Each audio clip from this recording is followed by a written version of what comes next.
Hi, everybody. Welcome to the Marvel Reread Club.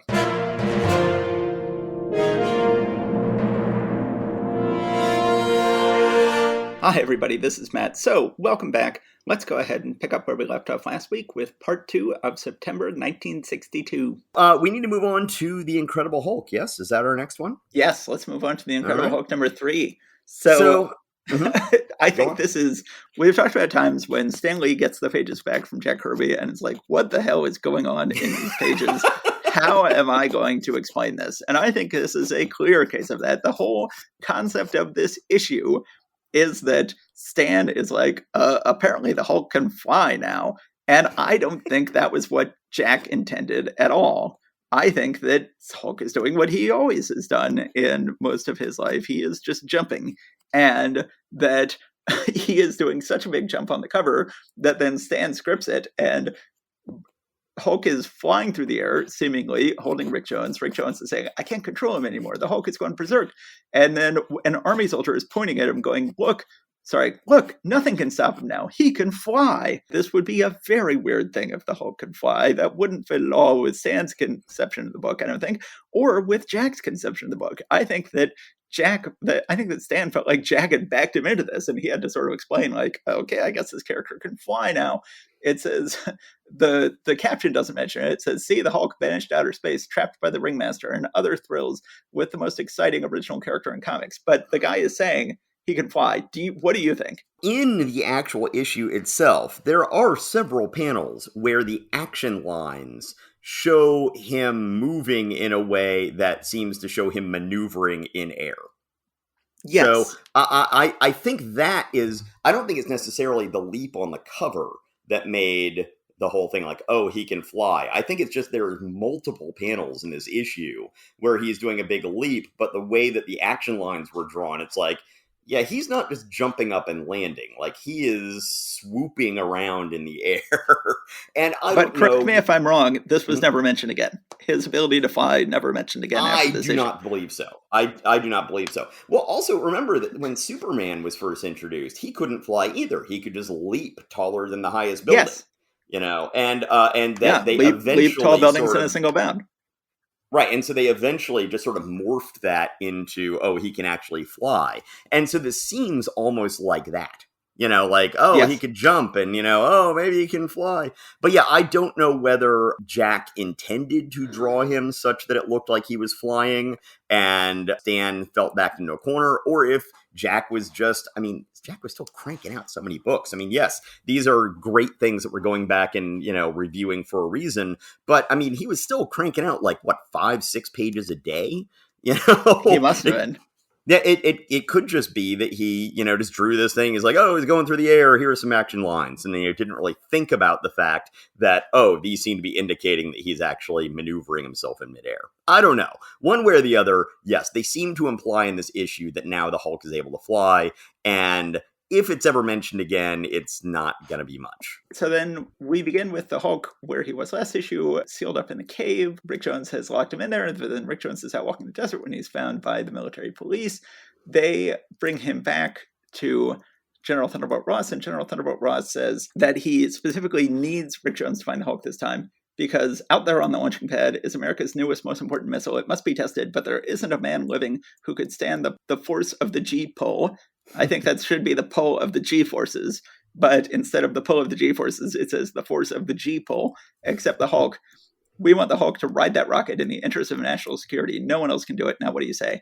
And then Rick Jones is like, yeah, it's true. I should go ahead. He goes back. He releases the Hulk and then gets the Hulk to chase him into where he will be grabbed by the military. Well, no, he's not grabbed. He gets him to chase him all the way through a long series of things, all the way up to the entrance to this rocket, leaves his jacket in the rocket to lure the Hulk into the rocket, and then, whoops, they slam shut the thing, and they fire him off into space. Now, and one thing I find that's interesting here is that the Hulk is clearly portrayed as being slow and lumbering, that he is not... he is not a fast creature. He is more like a Frankenstein's monster or maybe a Romero zombie or something like that in terms of his movements, which is not it does not seem consistent with what we later get, obviously, as a character, and doesn't even seem consistent with the idea of, oh, and now it turns out he can fly. Yeah. None of it seems to hold together. But also notice that the whole big piston that holds his door in place is utterly shattered here. And later, we're of course going to have it like somewhat magically replaced. Right. So then but then it turns out that Thunderbolt Ross was lying. He really just wanted to shoot Hulk out in space. So this is not the last time in this book that the Hulk will be launched out into space as a way of getting rid of him. People don't want him around.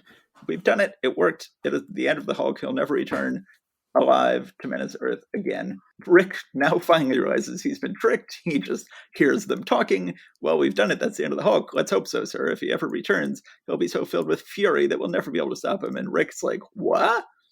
Then Rick, unfortunately, they let Rick overhear this, and they let Rick near the controls that control the rocket.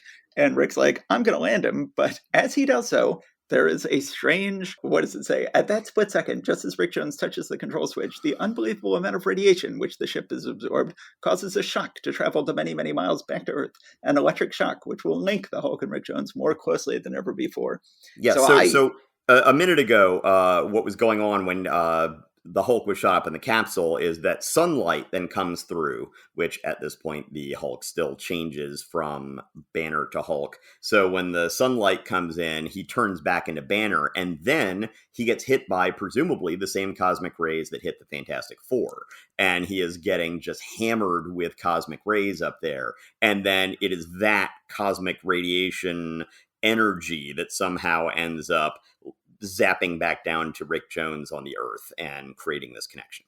Something like that. So then the Hulk crashes. Thankfully, he is the Hulk again. It's science. It's all science.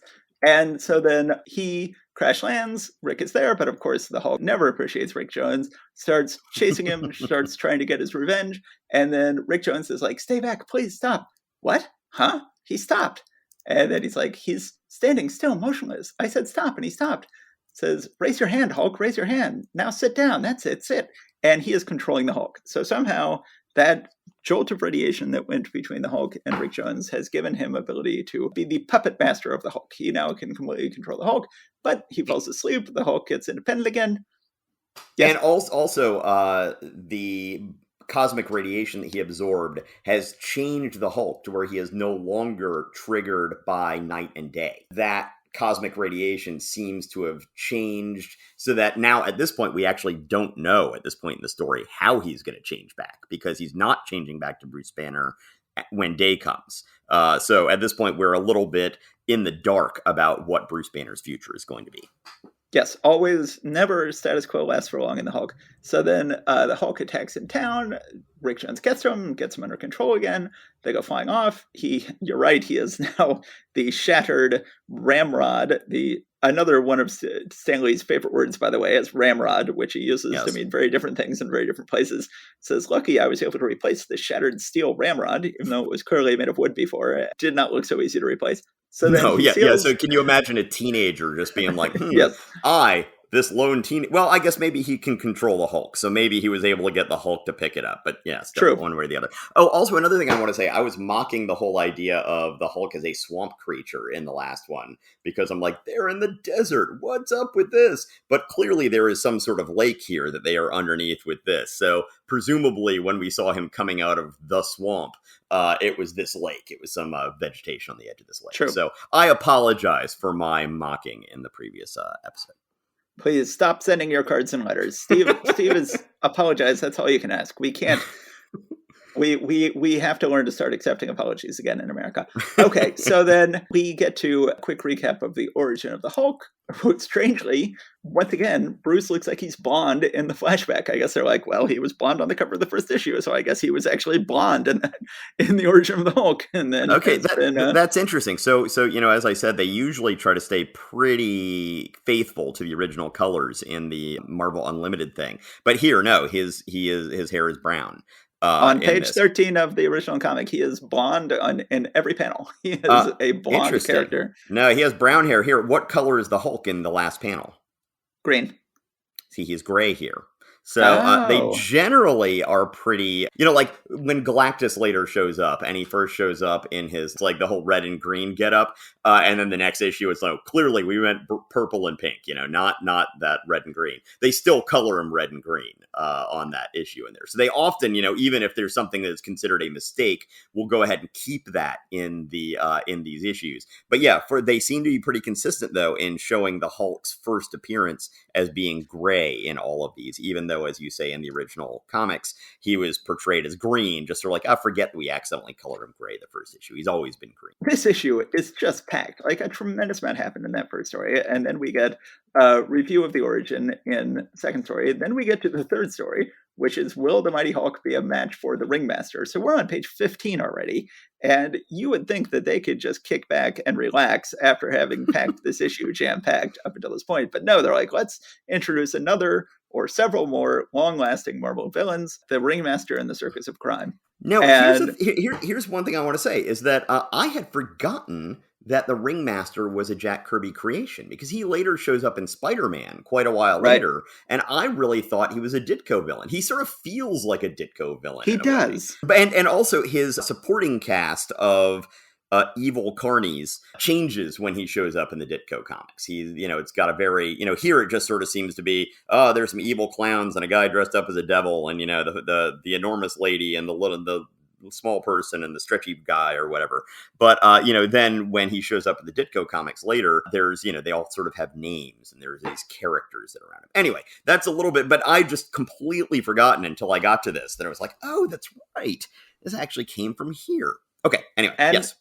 I gotta say, page 16, rather gorgeous, that, you have what feels like the beginning of what might be a TV drama time. It feels like an episode of The Twilight Zone, where the cops are going to this town that is strewn with garbage. Everybody is walking around, hypnotized, says everyone motionless. If not for their heartbeats, you'd think they were dead. So far, we've been able to hush it up so the nation won't panic. But if we, the FBI men, can't solve this thing soon, who can? And finds that the bank safe is opened, all the money has been taken, everybody is hypnotized in town. Unfortunately, the Circus of Crime made one mistake. They go, every town that's been hit so far has had this same circus poster displayed in the street. It's a slim lead, but we better check it out. So really, if you're going to do this, don't leave posters. You're already looting the whole town. I mean, you're taking everything. Just take your poster. Yeah. Make that be the last thing you loot.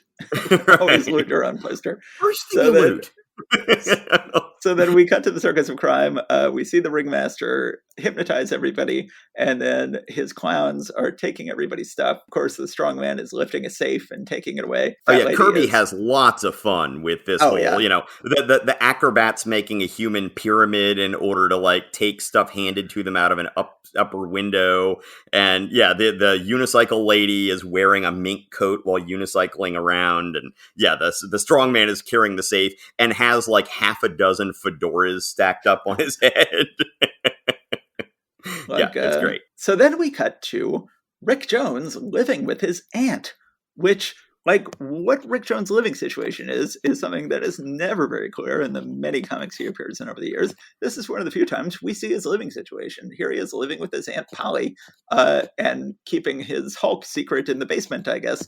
And actually, I didn't quite read this as him living with his aunt. He says, I'll go visit my Aunt Polly. She doesn't live far from here. And when he shows up, she says, land sakes, boy, it's been ages since I've seen you. Where have you been? And he just sort of blows her off.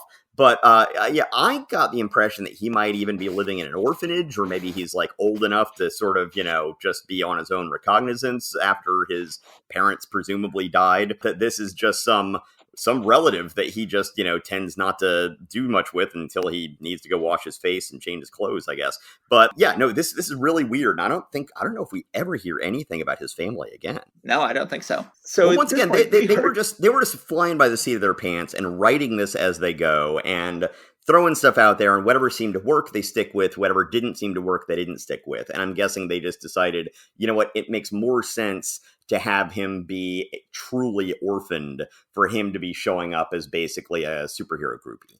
That if he had actual family that cared about him and loved him in some way and wanted him to come home, maybe he wouldn't be going around risking his life for father figures here and there. Right.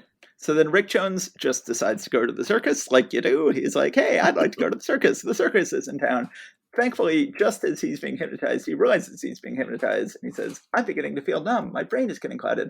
I've got to call the Hulk before I black out. Come to me, Hulk. Help. Come, Hulk. But can he hear my thoughts from so far away? He must. He must. And he does. It says, boy in danger must go to him. So he's speaking more crudely here. The Hulk then shows up to fight the circus of crime. Well, the human cannonball has himself fired at the Hulk, carrying what looks like Thor's hammer. Yeah, it does. And so he's like supposedly going to smash him with the hammer after being launched at him at cannon speed. But of course, this doesn't work out as he hoped. Hulk gives him an uppercut that sends him shooting up through the big tent. The Hulk survives that just fine, but he can't survive his ultimate weakness, a hose. And then they shoot him with a massive hose. He is knocked down long enough for them to chain him up. And you would think they do point out that the only reason they're actually able to chain him up there is that Rick Jones is now completely hypnotized and cannot give him further orders. True.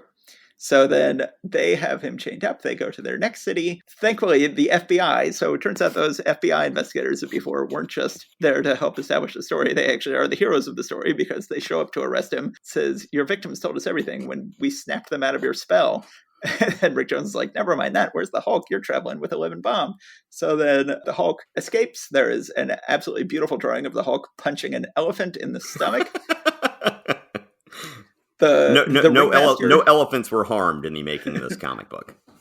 The ringmaster gets on a chariot driven by horses. He tries to get away. The Hulk stops him. Then Rick Jones, still controlling the Hulk, flies away. And then you just in these final two panels, two of the final three panels here, you see the Hulk with action lines implying that he can actually change direction in midair, implying he actually can fly. It says, look, he's flying. Nothing can stop him now. But to me, if you just white out, and dear God, they should have, if you just white out these action lines showing him seemingly changing direction midair, even then he's sort of just arcing in midair, then the whole Hulk flying element is gone from this issue and desperately needs to go and would never be mentioned again.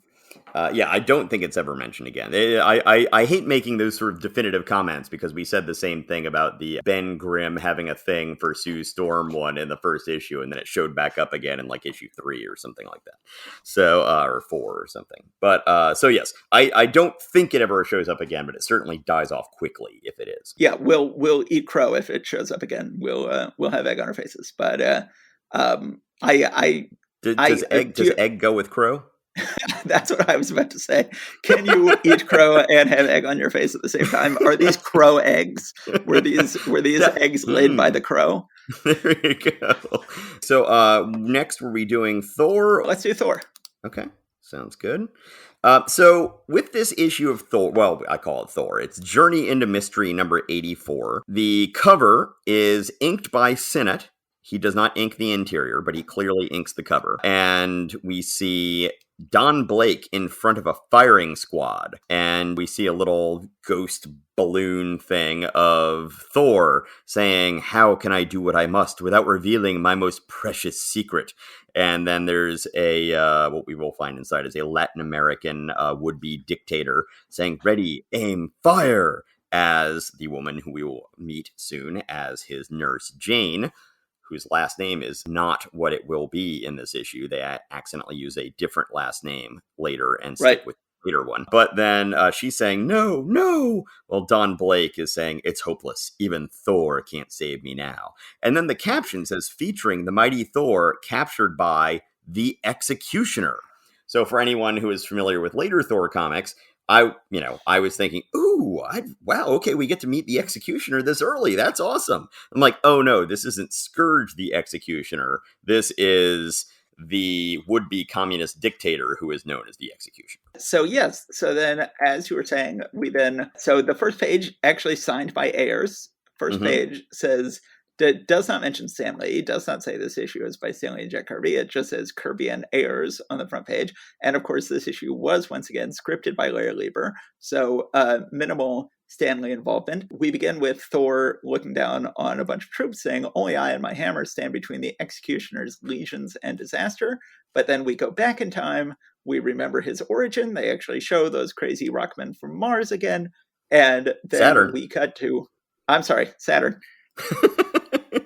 Then we cut to, for the first time, Don Blake's normal life, which we didn't see any of in the first issue because he was on vacation in Norway. And here we meet for the first time, we see Don Blake at his practice, and we meet his nurse. Now, where does it say her last name? At first, she did this call her Jane. It's a few pages in. I think it's when they're on the boat trip down to the Latin American country. One thing I noticed is, at least here, her hair is colored sort of a strawberry blonde. In later issues, she is going to be have brown hair. Is she more strawberry blonde or more brunette in your issue? Strawberry blonde. Okay, yeah. So they changed that later. I guess maybe they figure they have too many blonde love interests. Yep. Need to have at least one brunette in there. But so just today, I rewatched the movie Thor, which was great. And of course, in Thor, it's set in a small town in New Mexico, and there's a mural that says "Land of Enchantment, Journey into Mystery." So that was their callback to the fact that Thor is now the regular feature in Journey into Mystery, which keeps its name as Journey into Mystery for a long time. It goes from issue 83 all the way up to issue 125 as Journey into Mystery, and then finally just changes its name to Thor. So then, once again, we are continuing our theme of the ladies in the hero's life being rabid anti-communists. So then they're driving down the street, and somebody's yelling out, "Extra, fighting continues in San Diablo." Now, which means Saint Devil. Saint Devil. So I was unaware that there was a Saint Diablo for San Diablo to be named after, but apparently there is. It says, "Fighting continues in San Diablo," and he's like, "What's that all about?" And she explains, "While you were in Europe, a revolution broke out in San Diablo. 2 factions are battling for power. One faction is democratic, the other is pro-communist. Its leader is a ruthless warlord known as the Executioner because of the many victims he sent to the firing squad." Then it cuts to, at a medical meeting, people are asking for volunteer doctors to go help out in the situation in San Diablo. It looks like essentially Doctors Without Borders, but yes, yeah, which I guess did not exist yet at the time. But this is a predecessor to Doctors Without Borders. They go ahead and say, "Who wants to go?" Don Blake says, "I will go." Now, he's not clearly going there to be like, "I'm going to go there so I can change into Thor and overthrow communism."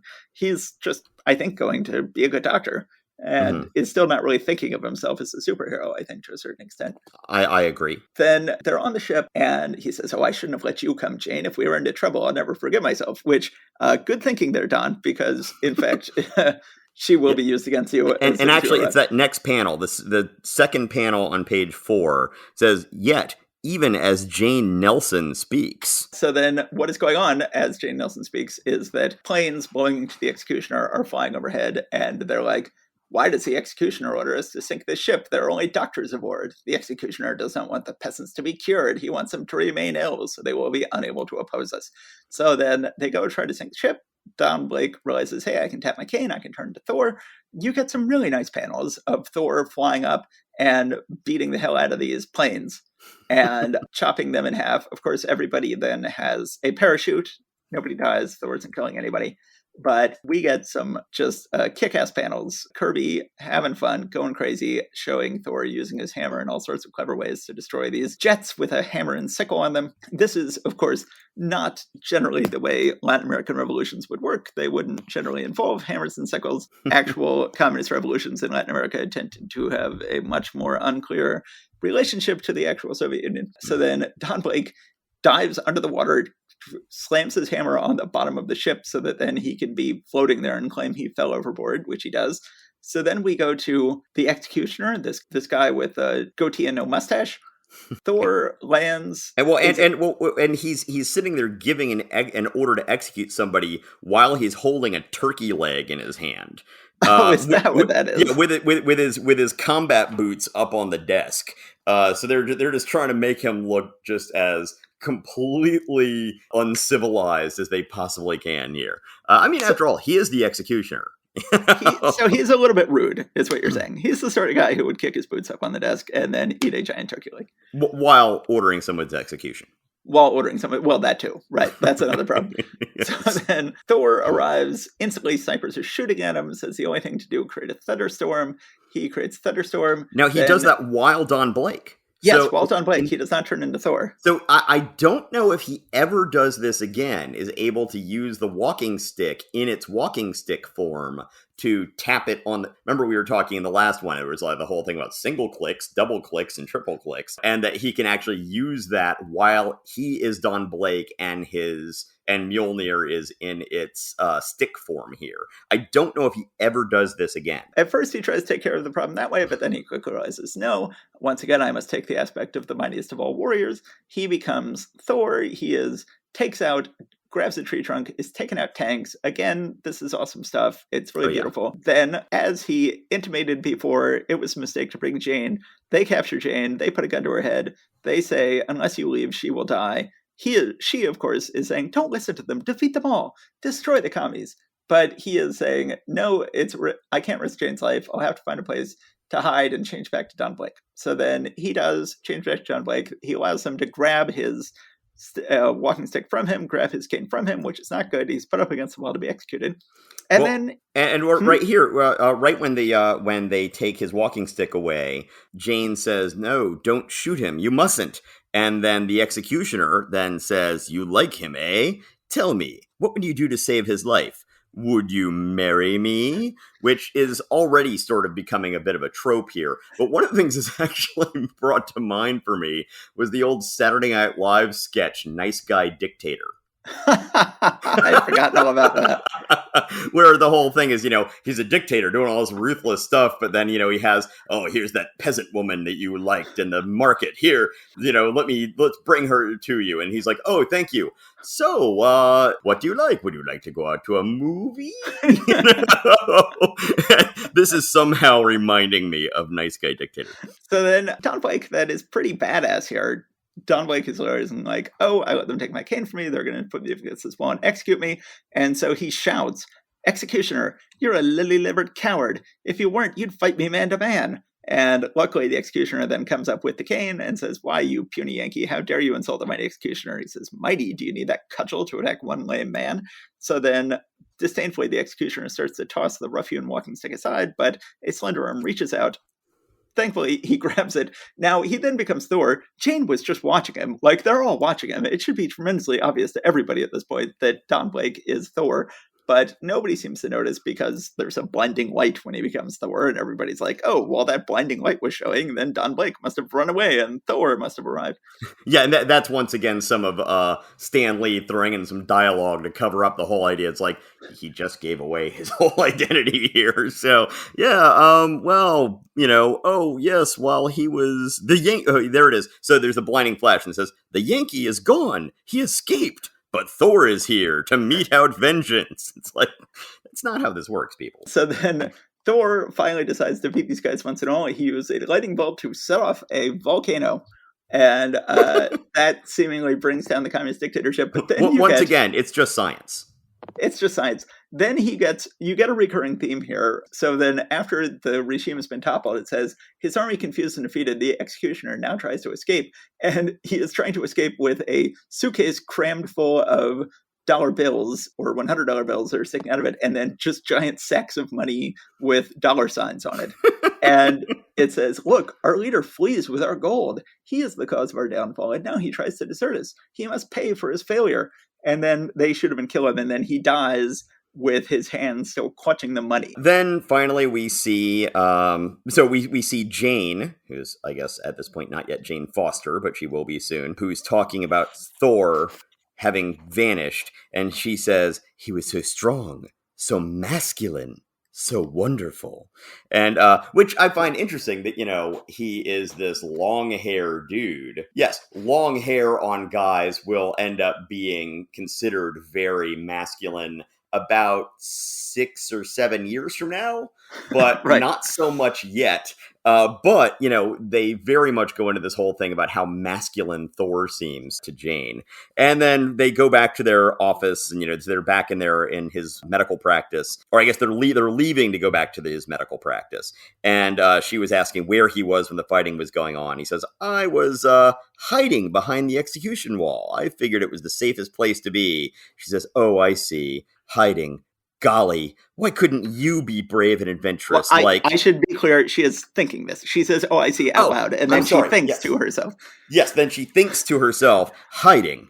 Golly, why couldn't you be brave and adventurous like Thor? But no, that would just be too much to hope for. And we had established earlier on that he is attracted to her, but thinks, oh, because I am lame, and so therefore I cannot expect to want a woman like Jane to ever want to settle down with me. And meanwhile, Jane is thinking, why won't you make a move? Which is also going to be a recurring theme in these early Marvel issues, where you've got offices with very few people, where everybody is actually sort of into each other, but nobody's saying anything. And it's like, why won't you be unprofessional and date me? But, I guess that's how things were back then. And this sort of feels more like DC than Marvel. This idea of, oh, she's attracted to my alter ego instead of being attracted to me was very much a common thing in DC. And, in general, the sexual politics in DC were more bizarre and aged more badly than the sexual politics of Marvel. And there's definitely sort of an incel element here. Oh, they want the bad guy. They don't want the nice guy who would take care of them, but they don't like him because he's lame, literally lame. Right. But then eventually they will remove this element as well. So we've got one more issue to go through here, which is Ant-Man, correct? Yes. So we had an issue before where we met Hank Pym as the man in the anthill, but now we are actually going to have him turn into Ant-Man. They sort of belatedly realized, hey, we want a whole superhero universe here. What about that guy who appeared in that one issue in the anthill? We could go ahead. He had invented a shrinking formula. What if he had to become a superhero to do that? So it says, Tales to Astonish 35, you'll gasp in amazement at the return of the Ant-Man. And Ant-Man is saying, stop him, my pets, obey your leader. The Ant-Man commands you. And you've got a really nice image of Ant-Man looking up at an extremely low-angle crook. And extreme low-angle image of a crook putting down with a gun. There's extreme foreshortening from a worm's eye view. Yes. To use the artistic terms, right? Although one thing I noticed is that the ants, whenever we see them close up, are furry. Yeah, I don't think ants are furry, are they? I don't know. Who knows? Maybe they are, but maybe this type of ant is. I don't know. Yes, but yes, they're kind of like tarantulas or something. Yeah, there are all sorts of imaginary ants in here. By the way, we will be talking more about so-called honey ants. And once again, I actually did a little research on that. We'll talk about that when it comes up. Okay, so then the issue begins. We've got. They quickly remind us about this guy who shrunk down and got stuck in an anthill. It then reveals that, and to be fair, they actually play fair here. They show that he said that he would never do it again and swore he would never do it again. But then he, a couple weeks later, says, however, weeks later, he says, so great a discovery must not melt into nothingness. I must concoct the serums again. So he concocts the serums, but just puts them in a safe. He's not going to use them. But meanwhile, he's become obsessed with ants, which makes sense. He, was rescued by ants. He was stuck in an anthill. And so, it always seems a little strange, sort of like Spider-Man. Like, I happen to get spider powers, except for this one spider power. So I went ahead and invented that. It's always seemed a little strange for Ant-Man. It's like, I learned to shrink down, and I also learned to control ants. And it's a good thing those two go together. But they make it believable enough here, where it's like, first he shrinks down, then he ends up in an anthill, and then he's like, hey, ants are cool. I should learn more about ants. He sort of turns himself into an entomologist mid-career. Yes, and he creates a strange-looking helmet. I don't know about you. I've always found Ant-Man's helmet to look strange. Yeah, it looks strange, but I mean, I love it, honestly. I mean, it looks really unique. It doesn't look like anyone else's helmet or mask, and I've always loved that about it. Yeah, I guess. Okay. It's a strange looking mask, but yeah, you're right. I mean, they do a great job giving everybody a very unique look, which again they do better than they ever did at DC. So then meanwhile, we cut to now. Do you think this is actually Khrushchev or just a KGB man who? Who knows? So this could be Khrushchev's first appearance in a Marvel comic, but no. Wait, wasn't Khrushchev in Incredible Hulk #1? His photo was. Somebody was was addressing him by looking at his photo. This may or may not be Khrushchev's first actual physical appearance in here. It's unclear. But first of all, there was this one panel right before that just says, oh, by the way, the government gave Henry Pym a top secret scientific assignment and 4 assistants to help him carry it through. Which, I mean, I guess during the height of the Cold War, that might actually be how things work. Oh, sure. I'm not sure entirely. So then they're trying to come up with a gas to make people immune to radioactivity. So then we cut to Moscow, and you were saying? Yes. So then they decide, in Moscow, they say, our informants say the American scientists have almost completed their anti-radiation formula. So then we must notify our agents in the Western Hemisphere at once. So then Hank Pym is here with his 4 assistants when suddenly Soviets with machine guns come in the door. They say, we want the anti-radiation formula. He says, you'll get nothing from me. They say, then we'll get it from one of your assistants. He says, no, each of them has worked out only a part of the formula. I'm the only one who knows it all, and I shall never tell. Okay, if the Soviets have these agents in the West that they're going to send in to do this, wouldn't you think they would try to look a little less foreign? It's like they've got these goatees and like they're half shaven and it's like you're a spy. Like, please try to blend in.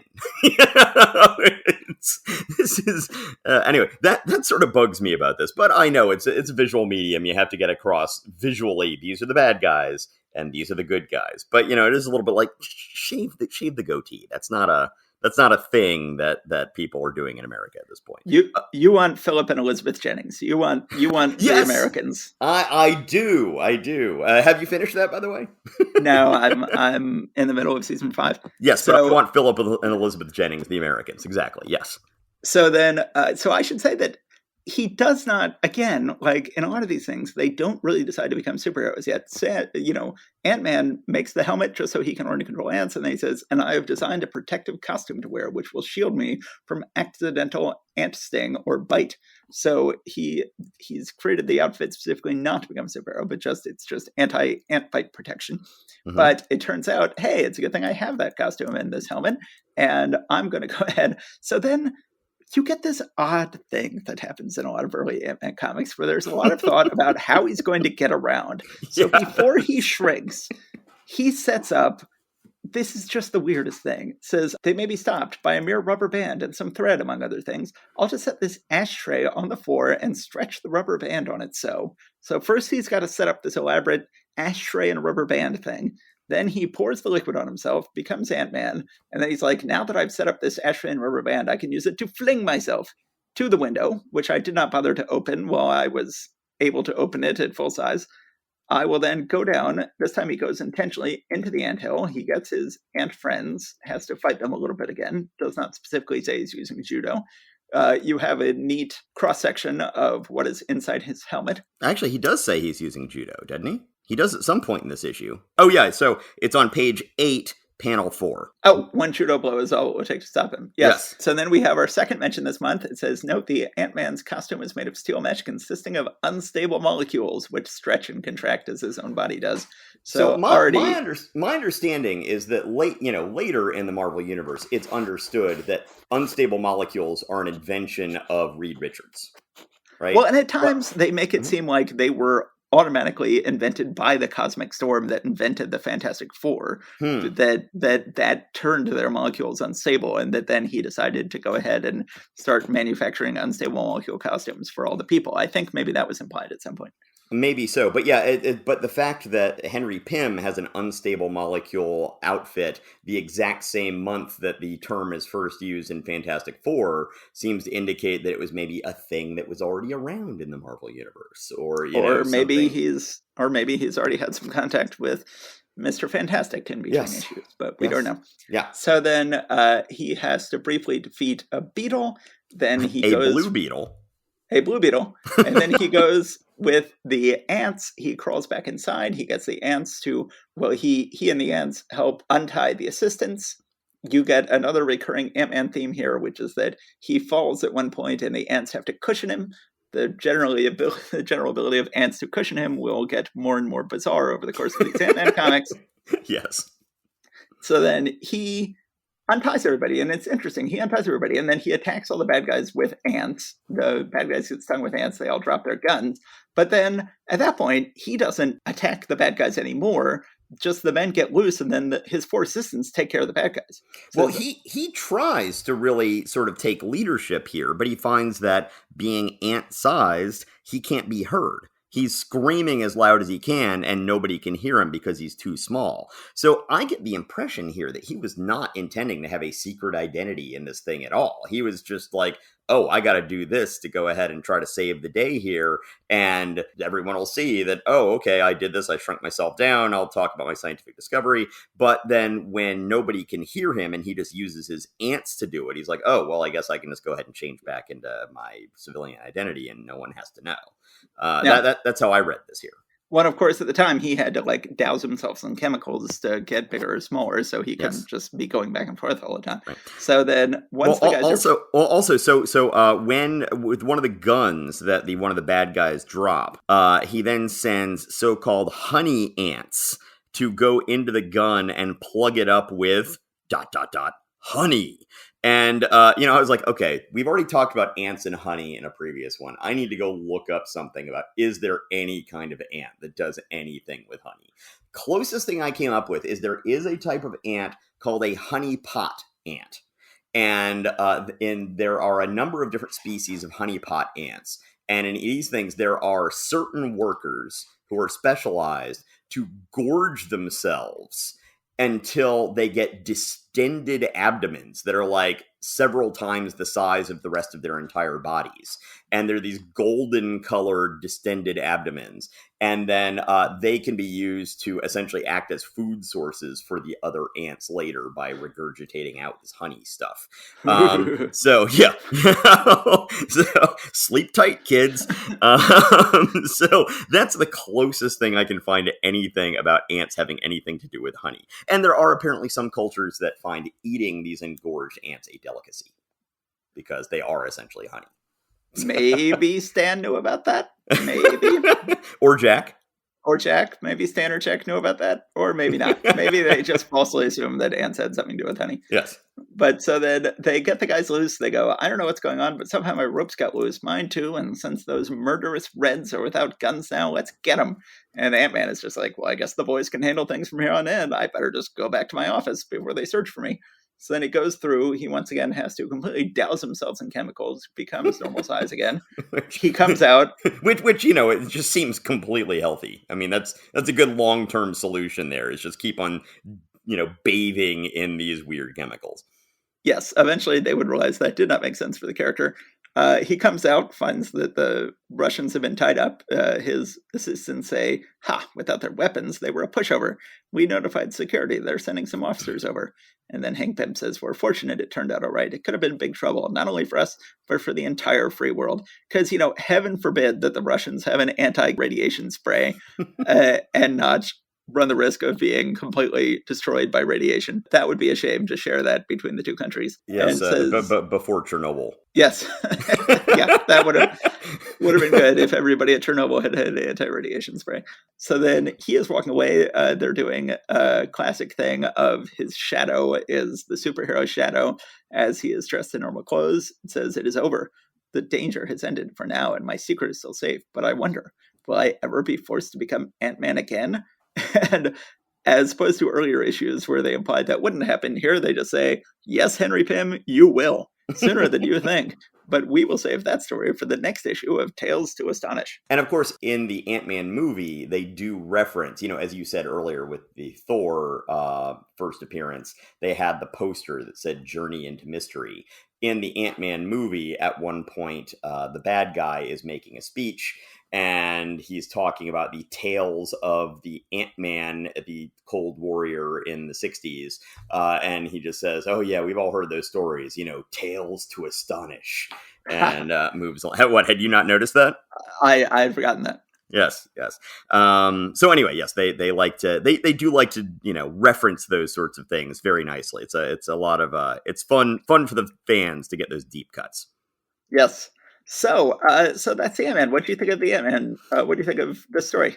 I liked it. It's bizarre, and Ant-Man will continue to be bizarre for the next year or so. It will get more and more just absolutely bananas as we go on. And so, I'm sort of more just licking my chops in anticipation for just how utterly bananas this thing's going to get later with his like little ant-sized elevator and his little catapult and all sorts of stuff that we're going to be getting later, which is just... And of course, one of my favorite lines from any Marvel comic, "Go to the ants, thou sluggard," which we will get to eventually. I did not remember about that one. It's a quote. He later will reveal that he became Ant-Man because there is a quote from the Bible, one of the more bizarre quotes from the Bible taken out of context.